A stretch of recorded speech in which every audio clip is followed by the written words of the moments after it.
तो भैया देखो, कहानी ऐसी है कि आप में से जो भी अब तक एलएसजी को हल्के में लेकर बैठा था, अब उससे बाहर निकलो और इनको बहुत सीरियसली लो, क्योंकि भैया इनको जो है वरदान मिला हुआ है। उस वरदान का नाम है निकोलस पुरन। और सिर्फ वरदान नहीं, इस वरदान के साथ एक सरप्राइजिंग पैकेज भी ऊपर वाले ने ऐड करके दे दिया कि यार वरदान से क्यों डरोगे, एक और सरप्राइज दे लो। सरप्राइज का नाम रख दिया लॉर्ड शर्दुल ठाकुर। वो शर्दुल ठाकुर जिसको कोई टीम इंटरेस्ट नहीं दिखा रही थी जब ऑक्शन हुआ कि भैया क्या इनको लेना, ये तो मतलब टेस्ट वेस्ट में जाते हैं, रहने दो। वो शर्दुल अचानक से इस टीम में आते हैं और भैया बंदा उड़ उड़ के कैच ले रहा है, और जब बॉलिंग करने आता है तो अचानक से ग्लेन मैग्रा बन रहा है। सो इस टीम को वरदान मिला हुआ, सरप्राइज मिला हुआ है, तो आप प्लीज इसको हल्के में लेना छोड़ दो। और ऋषभ पंत भैया, आपके ऊपर एक ब्लेसिंग है। मतलब आप इस टाइम पर जिस फेज से गुजर रहे हो, वाकई आपके ऊपर एक ब्लेसिंग है जो निकोलस पुरन के रूप में सामने आई है। वरना जो आपकी परफॉर्मेंस है ना संजीव गोयनका, अब तक चुप नहीं रहते, अब तक हमें बहुत सब कुछ मिल चुका होता। और वाकई इस टीम का जो रिजल्ट आ रहा है उस पर गोयनका जी कह रहे हो कि चलो ठीक है, क्या करना है, end of the day team को जिताना है। ठीक है, पंत के पास अभी भी टाइम है, बस ये समझ लो कि आपके गोल्डन डेज चल रहे हैं। बिकॉज आज आप 8 साल 10 महीने बाद ओपन करने आए, और बहुत लोगों ने कहा, इनफैक्ट इरफान पठान ने भी कहा कि ये बढ़िया पोजीशन है।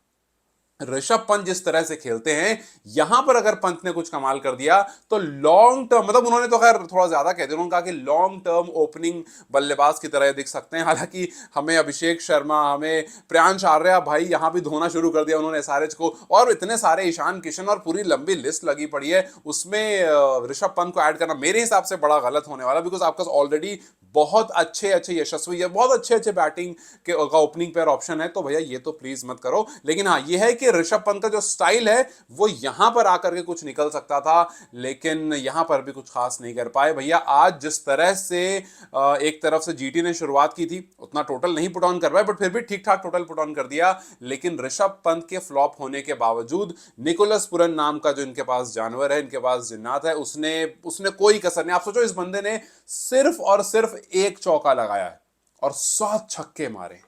मतलब यार मुझे समझ में नहीं आ रहा, अच्छी बात है, मतलब मजा आ रहा है देख करके, बट यार ये बंदा कैसी कोर स्ट्रेंथ है, कहीं से भी बॉल लपेट करके ये उसको बाहर मार देता है। और जाहिर सी बात है भैया, जब आप कैच ड्रॉप करोगे, माकरम हो तो कैच ड्रॉप हो रहा है, इनका है तो कैच ड्रॉप हो रहा है, पंत जी का कैच ड्रॉप हो रहा है, तो आप कैच ड्रॉप करोगे तो आपको ये देखने को मिलेगा। लेकिन पूरन को जरूरत नहीं है कैच वैच ड्रॉप की, वो वैसे ही हालत खराब कर देते हैं। 34 बॉल में 61 रन, और कहानी एक दो मैच की नहीं है। मतलब ऑपोजिशन के जो बेस्ट बॉलर है ना, उसको अगर आप एक ओवर में 24-24 रन ठोक देते हो, तो भैया और क्या। साई किशोर जो है, उनको कितना हम हाई रेट कर रहे थे, आप सोचो उनके आते ही उनको 24 रन ठोक दिया। और ये एक आध मैच की कहानी नहीं है ना, हर मैच में देखो, आईपीएल 2025 शुरू करते हैं वो 30 बॉल में 71 रन लगाते हैं, फिर 26 बॉल में 70 रन लगाते हैं, 30 बॉल में 44 रन, फिर थोड़ा थमते हैं, 6 बॉल में 12 आउट होते हैं, कहते हैं ठीक है चलो हल्का सा ब्रेक जो है लगा, आप थोड़ा सा पीछे गए, लेकिन फिर आते हैं 36 बॉल में 87 नॉट आउट, पिछले मैच में खेलते हैं, और आज 34 बॉल में 61 रन की पारी खेलते हैं। ये बंदा 70 के एवरेज से खेल रहा है और 215 का स्ट्राइक रेट, और मैचेस खेले इसने 6। ऐसा नहीं कि एक दो मैच में मार दिया हो कि भैया 20 बॉल में 40 मार दिया हो, 200 का स्ट्राइक रेट हो गया, नहीं नहीं नहीं, ये लगातार मार रहा है और बेइंतहा मार रहा है।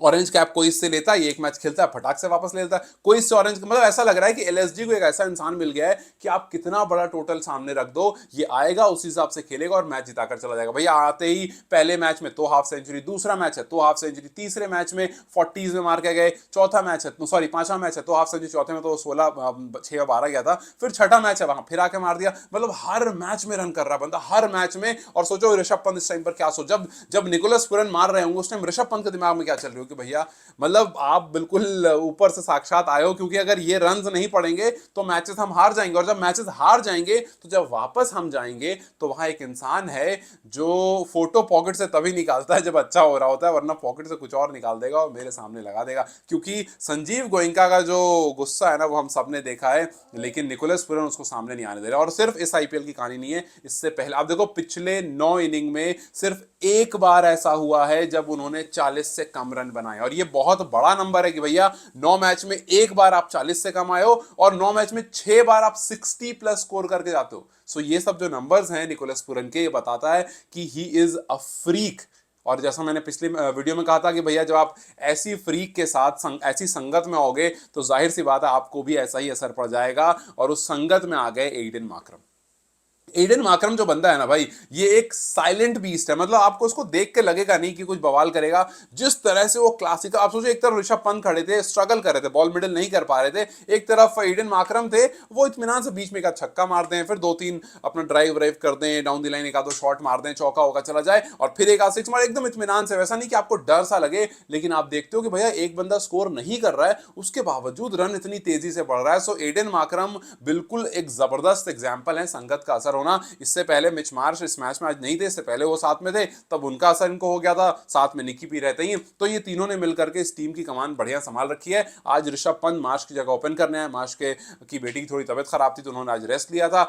ऐसा लगा एक बार को कि यार ऋषभ जो है वो हो सकता है आज कुछ नया करें, बिकॉज उनको क्या चाहिए, उनको कुछ अपॉर्चुनिटीज चाहिए। जैसे आप देखो शुरू में आपको सर्कल में प्लेयर्स होते हैं, एक आध दो पटांग शॉट मारोगे, आप बाउंड्री लाइन पर गिरेगा, सिक्स नहीं भी जाएगा, बट प्लेयर्स उस टाइम पर अंदर रहते हैं तो चांस बना रहेगा। दो तीन ऋषभ को चांस मिलेंगे, फिर ऋषभ जो है वो फॉर्म में आ जाएंगे। हालांकि एक दो शॉट ऋषभ ने लगाया, एक दो शॉट ऐसा लगा कि हाँ यार वो बात आ रही है, और हो सकता है कि आगे आने वाले मैचेस में आपको दिख भी जाए, और वो बहुत जरूरी है। क्योंकि देखिए संजीव गोयनका बहुत देर तक शांत नहीं रहेंगे, बहुत दिनों तक वो शांत रहने वाले इंसान नहीं है। सो मार्करम, निकी पी और मिच मार्श बचा रहे हैं आपको, अच्छी बात है, लेकिन आपको आगे आना पड़ेगा। अगर नहीं आओगे तो वो दिन दूर नहीं जब एमएस धोनी, केएल राहुल की लिस्ट में आपका भी नाम जो है वो दर्ज हो जाएगा। खैर एडन मार्करम की तरफ देखो, लास्ट 4 इनिंग वो भी जबरदस्त कर रहे हैं यार। पंजाब के खिलाफ 18 बॉल में 28 रन किए थे, मुंबई के खिलाफ 38 बॉल में 53 किए, केकेआर के खिलाफ 28 बॉल में 47 और जीटी के खिलाफ 31 बॉल में 58 रन। मतलब वो इंसान जो इससे पहले सारे जिसको लेकर के थोड़ा सा कंफ्यूज था कि यार ये मजा नहीं आ रहा, हमारी वाली जो वाइब है ना वो वाइब नहीं बना पा रहा, ये लखनऊ आता है और इसकी वाइब अचानक से चेंज हो जाती है, और लखनऊ आकर अदब भूलता, जो कि इसको टेक्निकली अदब भूलना चाहिए था एसआरएच में, लेकिन ये लखनऊ आकर के अदब भूल जाता है और एलएसजी को इत्मीनान से अच्छी स्टार्ट दे करके चला जाता है, और फिर बचा कुचा काम जो है वो निकोलस पुरन का जाता है। उसके बाद जरूरत नहीं पड़ती है। आप सोचो इसमें आयुष बडोनी भी है, वो आयुष बडोनी जिसने 55 बॉल में 165 रन मारे हैं, अभी दिल्ली प्रीमियर लीग में प्रियांश आर्या के साथ खड़े होकर के, जब टीम ने उनकी साउथ दिल्ली जो टीम थी उन्होंने 300 प्लस किए थे। लेकिन इस टीम में होने की जरूरत ही नहीं पड़ रही भाई, ऊपर से ऐसा काम होकर आ रहा है कि जब तक आते हैं आयुष बडोनी तो तक मामला जो है सेट हो जाता है। वहीं अगर आप बॉलर की तरफ देखोगे, एक तो मैंने आपको लॉर्ड शार्दुल के बारे में बताया, दूसरा जो इनका वो दिग्वेश राठी है जो नोटबुक पर लिखते रहते हैं अपना, हाँ जी 1 विकेट लिया, हाँ जी 2 हुई, हाँ जी 3 हुई, उनका अलग हिसाब किताब है यार। मतलब वो बंदा एक तो मिस्ट्री स्पिनर, मतलब मुझे लगता है इस साल का फाइंड जो है ना वो दिग्वेश राठी है। जिस तरह से वो आता है उस पर जितना ऋषभ भरोसा करता है, हालांकि ऋषभ की गेंदबाजी वाले साइड में जो कप्तानी वो अच्छी चल रही है, जब जब बॉलिंग हो रही होती है, जिस तरह से बॉलर रोटेट कर रहे होते हैं,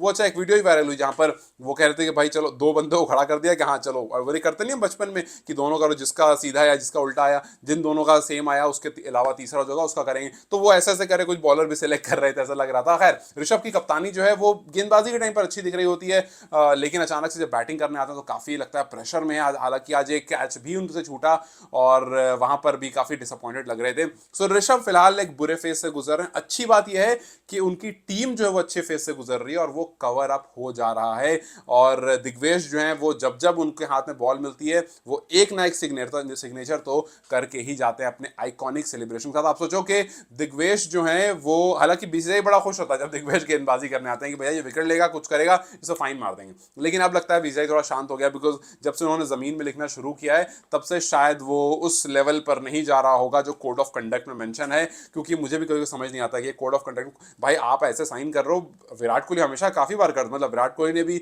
विलियम्स को ऐसे ही कुछ जवाब दिया था और उनका अग्रेशन भी काफी बार रहा है, बट अदर प्लेयर्स को हमने फाइन होते हुए देखा है। सो मे बी वो जमीन पर लिखना जो है उनका सेलिब्रेशन वो एक्सेप्ट कर लिया गया, और उनका वो स्वैगर, वो स्टाइल, वो स्टेटमेंट, उसको बीसीसीआई ने एक्सेप्ट कर लिया, बिकॉज पिछले 2 मैच से मामला जो है वो शांत है। लेकिन दिग्वेश के बारे में एक इंटरेस्टिंग फैक्ट आपको बता दूं कि ये सिर्फ तीसरे ऐसे बॉलर हैं आईपीएल के जिन्होंने अपने शुरू के 6 मैच में एटलीस्ट 1 विकेट जरूर लिए। जब आपको बॉलर ऐसा मिला है, जब आपको बैट्समैन निकी पी जैसा मिला है, और उसके साथ एडिशन में मिच मार्श और एडन मार्करम है और कुछ आयुष बडोनी जैसे जिनको अभी तक आप पूरी तरह से यूटिलाइज नहीं कर पाए हो, इट शोज कि भैया सिर्फ आपकी किस्मत अकेले की खराब है, और अगर एक इंसानी किस्मत अच्छी या बुरी हो तो ऐसा लगता है कि टीम पर ज्यादा उसका असर नहीं पड़ता है, which is a very good thing to see. क्योंकि ऋषभ एटलीस्ट इस बात से तो सेटिस्फाइड होंगे, बिकॉज दिग्वेश जो है वो ऑलमोस्ट हर मैच में 1 विकेट जरूर लेकर गए। पंजाब के खिलाफ 2 ली थी, डीसी के खिलाफ 2 ली थी, उसके अलावा सबके खिलाफ 1 लिए, तो उनसे भी वो काफी ज्यादा खुश हैं। वहीं अगर आप दूसरी तरफ देखोगे जीटी की तरफ, तो प्रसिद्ध कृष्णा काफी अच्छी गेंदबाजी करी आज, लेकिन अपनी टीम को जिता नहीं पाए। और ऋषभ पंत कह रहा हूं, शुभमन गिल ने अच्छा स्टार्ट दिया टीम को, लेकिन अगेन जैसी एक विकेट गिरती है उसके बाद फिर मतलब शुरू के दोनों आउट होते हैं, साई सुदर्शन और गिल, वहां से मामला जो है वो एकदम से शुरू हो जाता है और फिर कोई रहता ही नहीं है बहुत देर कि भैया एक अच्छा मतलब आपको अच्छा स्टार्ट मिला, उसके बावजूद आप 200 प्लस पुट ऑन नहीं कर पाए, जो कि लग रहा था एक टाइम पर कि 200 प्लस पुट ऑन हो जाएगा। पार्थिव पटेल ने कहा कि जी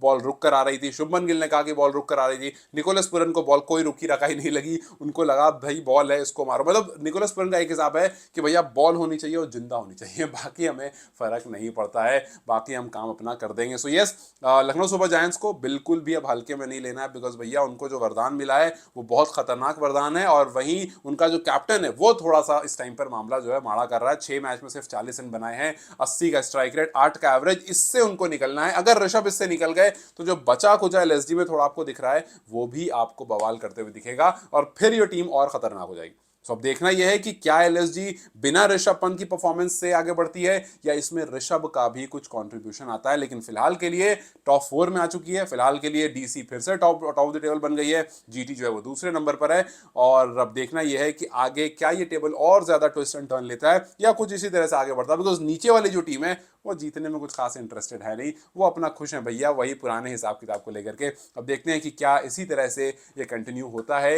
या फिर हमें कुछ यहाँ से कुछ इंटरेस्टिंग और कुछ डिफरेंट देखने को मिलता है। खैर ऋषभ पंत को लेकर आपको क्या कहना है मुझे कमेंट्स में बताएं। Till then you guys take care, I will see you very soon.